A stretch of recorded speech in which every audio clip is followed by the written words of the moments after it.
Ordinary life in our house had the soft edges of a well-worn routine. The kettle clicked before sunrise, the thermostat whispered, and our daughter's cereal bowl waited beside a folded napkin. My husband's schedule looked reliable on the shared calendar, client calls stacked neatly, gym blocks at 6, a reminder to water the lawn. Weekends belonged to errands, soccer sidelines, and a rotation of neighbor cookouts where stories recycled like playlists. I kept the pantry labeled and the mortgage on autopay, confident that predictability was a kind of love. Even the dog understood our choreography, settling under the table during homework and thumping his tail when garage doors signaled returns. I believed a marriage was built from 1,000 consistent gestures, so small they vanished into background music.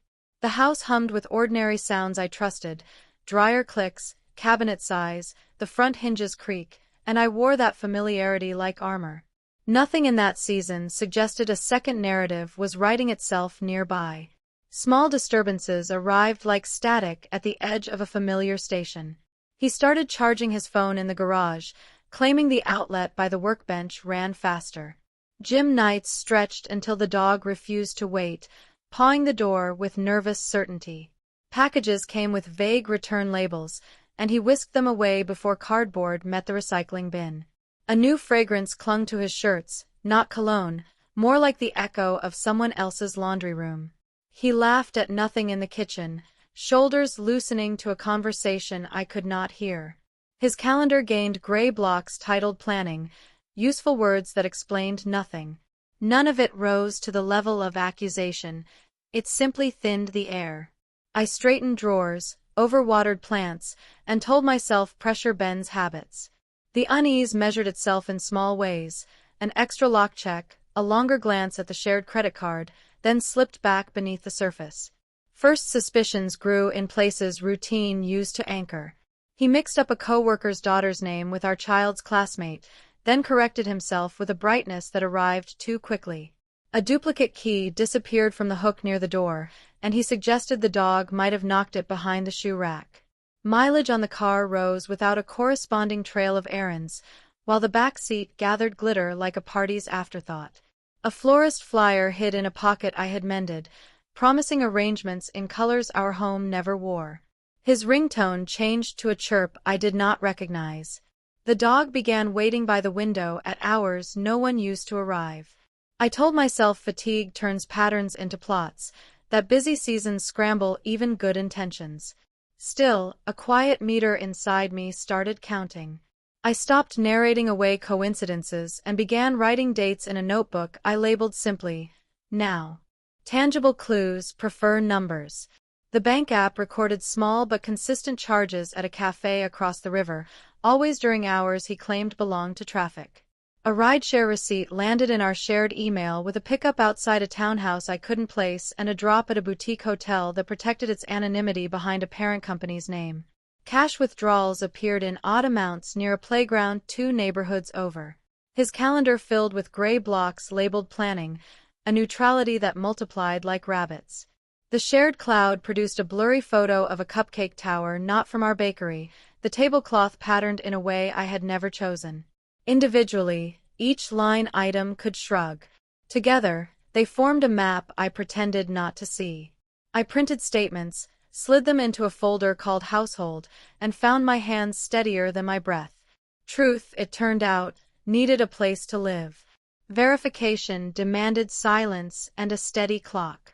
I drove past the cafe on a drizzly Wednesday and watched reflections move across its windows like a second film layered over the first. He occupied a corner table with a coworker, posture softened into relief, hands speaking a language reserved for intimacy. Their conversation rode the kind of shared orbit that does not require translation. Later that week, I passed the playground at a time he reported heavy traffic and saw him arrive in a rideshare, pausing at the gate as if he knew which small feet would appear. I did not photograph anything. I memorized bench colors, a mural's chipped paint, and the rhythm of leave-taking that looked rehearsed. Observation replaced guessing. I drove home through rain that made the road honest and placed my keys on the counter like evidence that I could still set something down without it moving under me. The turning point arrived from a direction I hadn't anticipated, the mistress revealed everything before I decided how to proceed.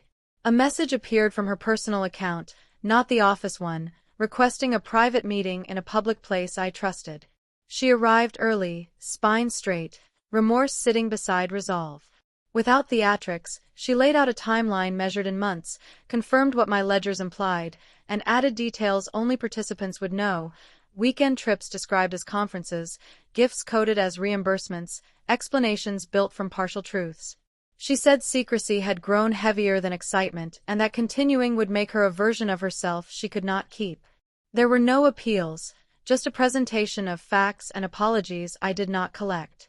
I listened, felt denial leave the room, and understood that my next choices would be administrative rather than theatrical. Clarity had crossed the threshold and was waiting for a chair. Immediate fallout needed clean edges. I thanked her for clarity and chose not to carry her absolution or his shame. At home I set the folder, her documents, and a short list on the kitchen table. The list contained only actions that protected people: separate spaces, finances stabilized, communications narrowed to logistics. When he returned, I described what I knew using dates and addresses, then directed him to the guest room until we could formalize the separation. I did not stage a tribunal. I set parameters. I called my sister to host our daughter for a sleepover and messaged the school that pickup would change tomorrow. I turned off notifications that did not belong to emergencies and poured water like medicine. That night, the house felt smaller and safer, as if the floor had finally stopped pretending it was not tilting. Morning arrived, and the plan still held. Cutting ties began with ordinary tools. I blocked the coworker everywhere after preserving what the attorney would need, not to punish, but to stop the harm from traveling farther.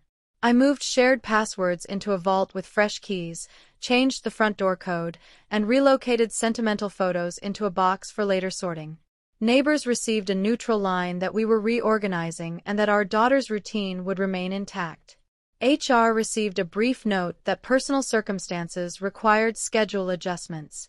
I returned a borrowed book to her desk through HR with a polite cover slip, ensuring no doorways carried drama. I archived our couple photos instead of deleting them, choosing documentation over erasure so memory could be handled on my timetable. Boundaries did not heal anything that week. They simply prevented additional injury, the way a tourniquet buys time while the body remembers how to clot. For the first time in months, sleep arrived without bargaining. Legal and practical logistics turned shock into paperwork and relief. The attorney translated chaos into filings: separation, temporary support, discovery, a parenting plan with dependable exchanges under a public roof. I opened a checking account in my name and redirected my paycheck, then accounted for insurance, utilities, and the mortgage with dates and confirmation numbers. The shared credit card froze pending review. Subscriptions were audited line by line. HR updated beneficiaries, and the notary witnessed signatures that felt both solemn and strangely merciful. I requested copies of retirement statements and stored them in a fireproof box with passports and the deed.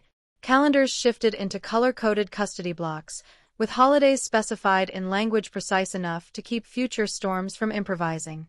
Stability arrived as case numbers, receipts, and passwords that belonged only to me. Each completed form closed a drawer that had been hanging open for months, dangerous in its looseness. Family dynamics contracted to a manageable size around our daughter. We gave her a simple explanation that protected her dignity and avoided names she did not need to carry.